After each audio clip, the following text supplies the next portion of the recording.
요한계시록 14장 14절에서 20절. 또 내가 보니 흰 구름이 있고 구름 위에 인자 같은 이가 앉으셨는데 그 머리에는 금면류관이 있고 그 손에는 예리한 낫을 가졌더라. 오늘 말씀은 하늘나라에 있는 예수님이 그 심판하러 오는 것을 추수하러 오는 것으로 비유하면서 오늘 말씀하고 있습니다. 비유가 아니라 요한이 본 천국을 말하는 거죠. 그러니까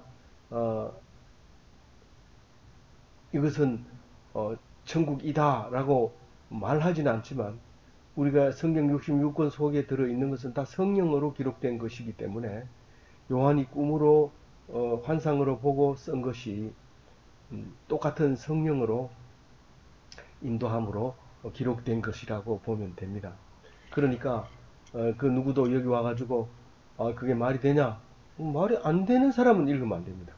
이 성경은 말이 안 되는 사람은 읽으면 안 되고 참 읽으면 읽을수록 평안해지고 읽으면 읽을수록 하나님께서 우리를 사랑하시고 있다는 믿음이 확신이 가지고 요한이 비록 꿈을 꾸었지만 이것은 진짜 하나님 나라가 이렇다는 것을 우리는 믿는다.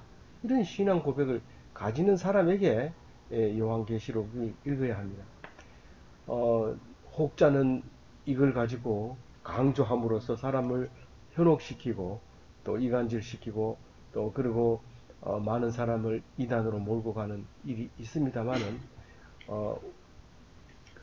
절대로 그래서는 안 되고 그렇다고 해서 이 요한계시록을 이단들이 읽는 거다 이러고 안 읽어도 안 됩니다. 왜냐하면 진짜 귀하고 복된 말씀을 이단들이 무서워서 안 읽기 시작하면은 옛날에 뭐 무서워서 장 못 담근다는 말이 있잖아요. 우리는 그런 어리석은 짓을 하게 되는 것이죠. 그래서 우리는 마음껏 요한계시록을 보면서 상상하고 또 묵상하고 그렇게 해야 됩니다.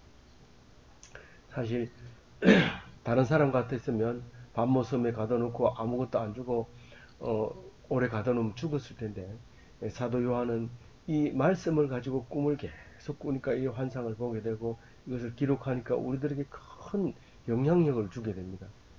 요한계시록에 다른 데 없는 중요한 교리들이나 그 사상들이 들어있는 것을 볼 때 이거 놓쳐서는 진짜 있는 것이다 라는 것을 생각하면서 그러나 이걸 집중적으로 너무 깊이 파고들면 오히려 우리에게 해를 끼칠 수도 있는 부분이 없지 않아 있다고 생각을 합니다.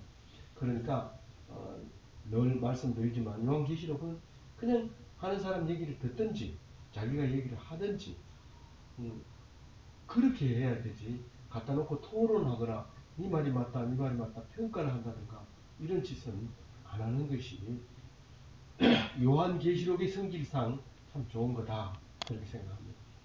만약에 혹시 다른 사람이 내 생각 같이 않게 다르게 읽는다 하더라도 아하 저 사람은 저렇게도 읽는구나 그렇게 하면서 정말 자기는 막 행복한데 성경을 읽어서 그렇지 못한 사람을 보면 안타까워해야 되고 또 자기는 분명히 이것은 두렵고 떨리는 말인데 가볍게 넘기는 것을 볼 때 저 또한 내 마음 같지 않구나 그러면서 답답해 하지 말고 어쨌든 성경은 나를 자유롭게 해야 됩니다. 어쨌든 육체적으로는 고통스러워야 됩니다. 그러나 마음속에는 평안이 있어야 됩니다. 그게 요한계시록을 하는 것입니다. 입에서는 달고 속에서는 폭풍이 일어나는 그런 게 말씀입니다. 이 속에서 폭풍이 일어나는 것은 육체적인 고통을 얘기하는 거고 입에서 달다는 건 영혼이 즐거워하고 입으로 내뱉는 말이 큰 기쁜 말이 나온다 그런 말이기 때문에 이 요한계시록은 그렇게 해요. 이 전체가 요한계시록 전체가 그 말씀이 중심이 되었다고 보면 틀리지 않을 것 같습니다. 그러니까 이 말씀을 읽으면 읽을수록 입에서 달아 자꾸 씹으면 달고 그러나 이것을 실천하려고 하면 무섭고 힘들고 고통스럽고 금식해야 되고 고난 받아야 되고 죽어야 되고 고통을 당해야 되고 비난받아야 되고 오늘 14절 내가 보니 사도 요한이 보니 흰 구름이 있고 흰 구름 그러면 하나님은 항상 다시 올 때 구름 타고 오신다는 말씀을 하셨다는 걸 기억해야 되고 그 구름 위에 위에 있는 인자 같은 이 예수님은 살아 계시는 동안 공생의 동안 계속 자기를 인자 같은 이라고 말씀을 하셨으면 앉아 있는데 이 말은 앉으셨는데 보좌에 앉아 있죠. 하나님 나라에 앉아 있죠. 하늘을 방석을 삼고 땅을 의자 발판으로 삼아서 크게 서 있는 하나님이시죠. 그 예수님을 말하고 있는 거죠. 그 머리에는 금면류관이 있고 이 금면류관은 왕 같은 예수님을 말하는 거죠. 그리고 우리가 늘 예수님 말씀하시듯이 왕 같은 제사장으로 우리를 삼으시려고 한다는 것을 말할 때 이 금면류관을 써야 돼요. 왕관이라는 거죠. 그 손에는 예리한 낫을 가졌더라. 보통 오른손에는 이렇게 하는데 여기서 손에는 예리한 낫을 가졌더라. 이 예리한 낫 그럼 날선 검이 생각나죠. 자루나 우루나 치우치지 않아요. 오직 정확하게 십년 골수를 갈라 쪼개는 골수를 쪼개서 이게 죽은 거다 사는 거다 확실하게 하고 진리다 아니다를 확실하게 해주는 것이 하나님의 말씀이고 하나님 손에 있는 낫이고 그렇습니다. 이 낫을 가지고 뭐 할까요? 15절 읽어보면 또 다른 천사가 성전으로부터 나와 구름 위에 앉은 이를 향하여 큰 음성으로 외쳐 이르되 당신의 낫을 휘두르소서 휘둘러 거두소서 땅의 곡식이 다 익어 거둘 때가 이르렀음이니이다 하니 또 다른 천사가 누굽니까? 모르죠. 예수님의 시중 드는 천사. 이때 당시 예수님 당시에는 일곱 천사가 있었다고 그러는데 일곱 천사 이름을 다 안 나옵니다. 외경에는 나오지만 우리가 정경에는 캐논에는 안 나옵니다. 가브리엘 뭐 이런 천사들만 몇 명만 나오는데 그 다른 시중 드는 천사가 다른 천사 뭐 천사 많죠. 뭐 몇 명 되는지 모르죠. 엄청 많은 천사인데 그 중에 다른 천사가 성전으로부터 나와 이 뒤에는 뒤에 가면은 성전이 아니고 이제 그 재단에서 나오는 천사가 있습니다. 근데 이게 성전에서 나왔습니다. 우리는 말씀은 좀 성전에서 나오지 뭐 술집에서 나온다든가 무슨 섹시집에서 나온다든가 이런 건 아니거든요. 그러니까 성전에서 나오는 거예요. 천사가. 그래서 구름 위에 앉으시니 예수님 보고 향하여 큰 음성으로 외칩니다. 쏙닥쏙닥 하는 거하고 큰 음성으로 외치는 거하고 다릅니다. 우리가 교회에서 말씀을 선포하노라 이 땅에 복음을 선포하노라 이런 소리 지를 때 바로 이 천사가 소리 지르는 것처럼 그렇게 큰 소리로 마이크 잡고 소리 지르는 거죠. 그러면 당신의 낫을 휘둘러 거두소서 이렇게 얘기합니다. 당신 누굽니까? 예수님 보고 말하죠. 하나님 보고 말하는 거죠. 시중 들면서 이 천사는 보조죠. 그러니까 시간을 알려주는 사람이죠. 조선시대에는 방자가 있어가지고 때가 됐습니다. 그리고 또 어디 지나갈 때는 앞장서서 비켜거라 그렇게 하는 이제 시중드는 그런 도우미천사인데 뒤에 또 도우미천사가 나오니까 도우미천사 1 이렇게 얘기하고 그렇게 수종드입니다. 이 수종드는 이야기는 그 40일 금식 예수님이 40일 금식하고 나서 사탄의 그 시험을 받을 때 천사들이 와서 수종드는 것을 볼 수 있습니다. 얼마나 힘듭니까? 그 사탄들과 싸울 때는 혼자 못 싸웁니다. 누군가 수종 들어야 되고 누가 있어야 됩니다. 그래서 큰 교회 목사님은 보조 사역자가 늘 있어야 됩니다. 그게 이제 도우미 사역자, 보조 사역자, 협력 사역자, 부사역자 이렇게 부르죠. 그릇 이제 그 어, 담임 목사님을 오늘 부목사님이 상장을 주면서 이거 주시지요. 이러면 유치부 어린이 이름 누구, 상장을 수여한 담임 목사 누구 이렇게 해야 되나요? 그렇게 불러주잖아요. 그러니까 천사가 이렇게 합니다. 때가 됐습니다. 이제 때가 됐습니다. 곡식 거둘 때 됐습니다. 다 익었습니다. 우리가 죄인들이 죄가 물을 익으면 어떤 순간에 딱 도달하면 그게 이제 죄의 폭탄이 터지게 되면 이제 걷잡을 수 없게 되죠. 시한폭탄이죠. 그래서 죄를 회개하고 바로 살면 그 시계가 멈춰버리지만 다시 이 죄를 짓게 되면 시계가 똑깍똑깍 돌아가면서 폭탄 터지는 시간을 보여주고 있는데 그 시간은 알려주지 않지만 이 천사가 다 계산했다가 예수님에게 말함으로써 악한 자를 여기는 곡식을 거둔다면 우리가 알곡이 되었다 이런 뜻으로 상상을 할 수 있겠죠. 그래서 알곡을 거두는 예수님이라고 생각할 수가 있을 것입니다. 그래서 어디서 심판을 해요? 여기에 보면 땅 위에서 추수를 합니다. 땅의 곡식이 다 익었다고 얘기를 해요. 천국하고는 관계없어요. 땅의 곡식이 익었기 때문에 예수님이 낫을 휘두른다. 아니 아직 안 왔다고 하긴 하지만 예수님이 낫을 들고 있으면 못 본 것 같은데 진짜 들고 있습니까? 그 사람이 하늘에서 휘두르면 땅의 곡식이 다 떨어집니까? 이렇게 질문할 수 있어요. 그러나 그건 모르죠. 우리는 그건 알 수 없습니다. 왜냐하면 이게 꿈이기 때문에, 환상이기 때문에. 그러나 그 말씀을 읽으면서 우리는 뭘 생각하는지 충분히 생각할 수 있어요. 생각할 것들이 너무도 많아요. 말씀을 뿌렸는데 그 말씀이 거두어지는가를 지금 추수를 할 때라고 얘기를 하고 있는 것이죠.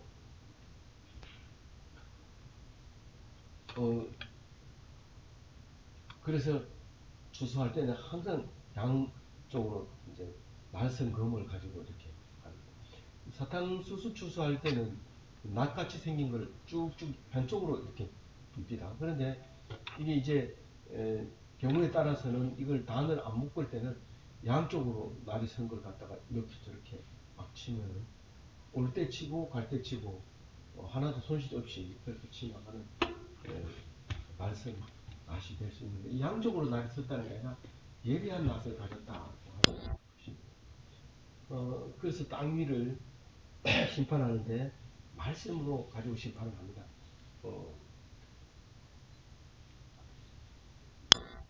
16절에 구름 위에 앉으시니가 낫을 땅에 휘두르매 땅의 곡식이 거두어지리라.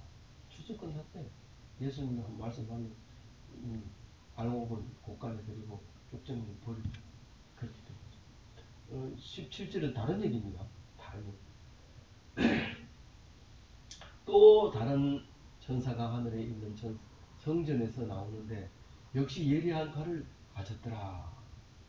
똑같은 성전에서 나오는데 똑같은 하나님 말씀 속에서 나오는데 요건 똑같이 예리한 칼을 가졌어요. 예수님하고 똑같이. 그랬는데 그럼 예수님이 아닌가? 이거는 천사예요. 천사인데 불을 다스리는 다른 천사가 제단으로부터 와서 예리한 낫을 가진 자를 향하여 큰 음성으로 불러 이르되 내 예리한 낫을 휘둘러 땅의 포도송이를 거두라. 그 포도가 익었느니라 하였더라. 천사가 예수님하고 똑같이 이 성전에서 나오고 또 예리한 낫을 가졌어요. 근데 또 다른 재단에서 나온 천사가 또 하나 나왔어요. 그러면 누가 협력 사역 도우미 사역자냐면 불을 다스리는 자가 도우미 사역자입니다. 다시 말해서 재단에는 불이 꺼지면 안 되거든요. 그러니까 불을 다스리는 천사죠. 근데 왜 재단에서 나오냐? 재단에서 나와야 되는 이유가 있습니다.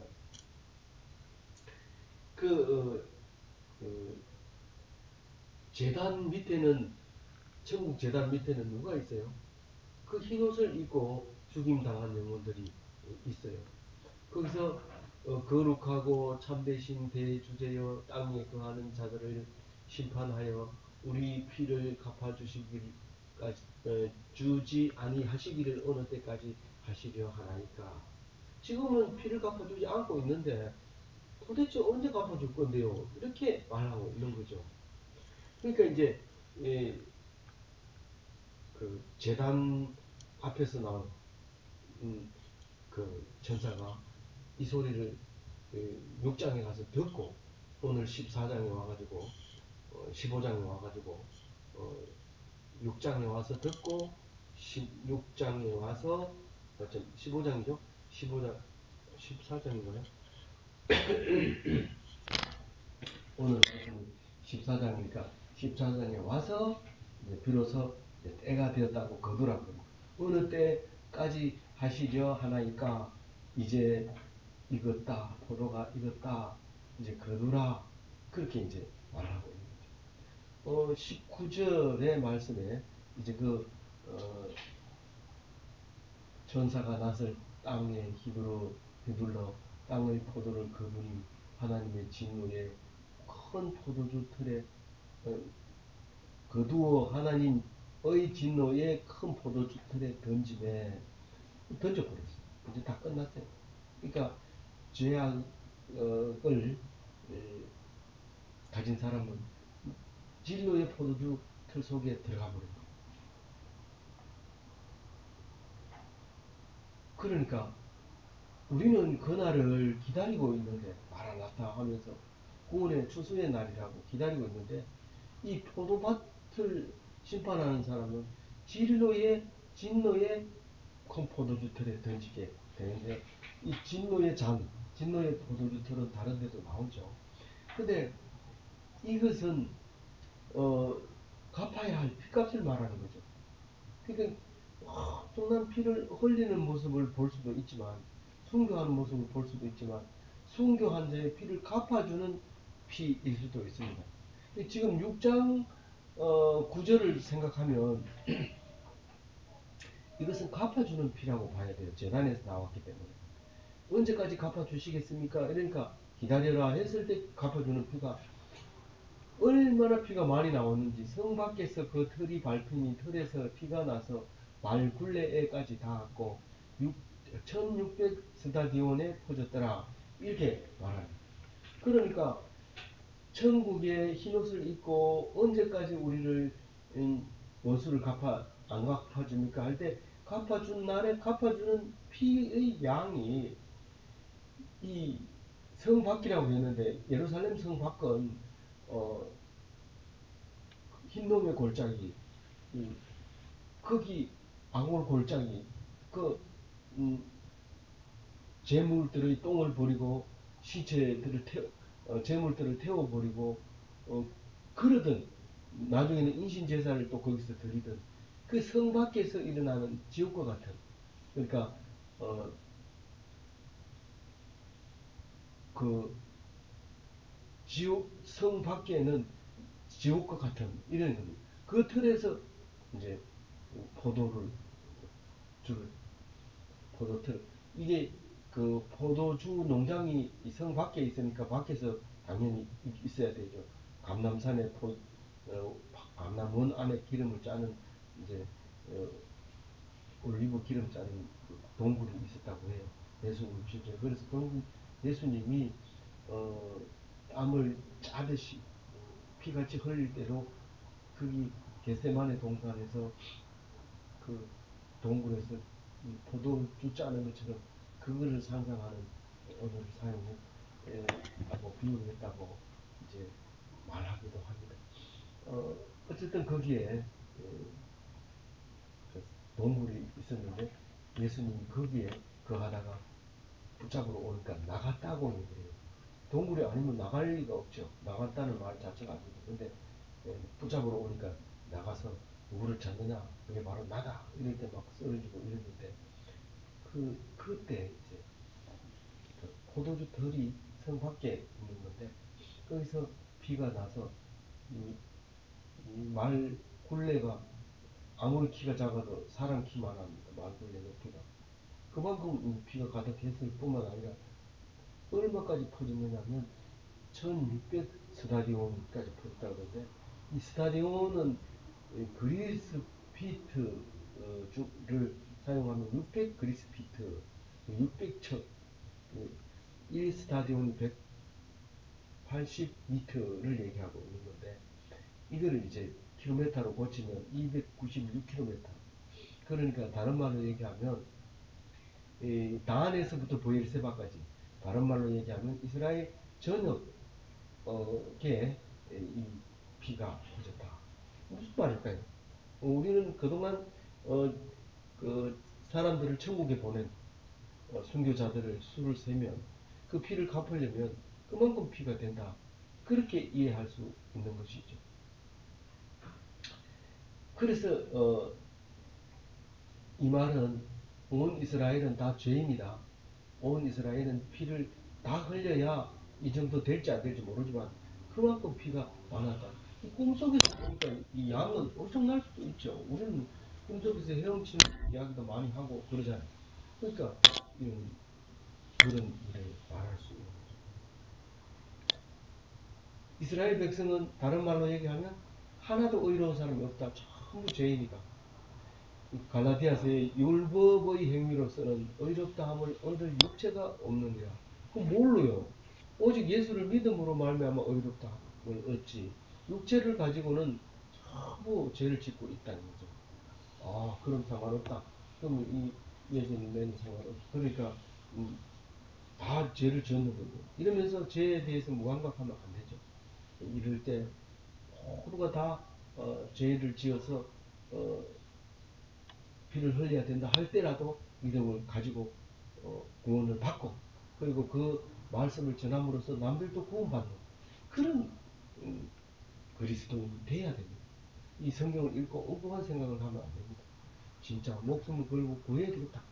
말씀을 꼭 전해야 되겠다. 빠뜨리지 않고 말씀을 전하는 그런 기독교인이 돼야 되는데, 모두 그런 사람이 되어서 멋진 그리스도인으로 살다가 천국에 가서 다 만나도록 하십시다.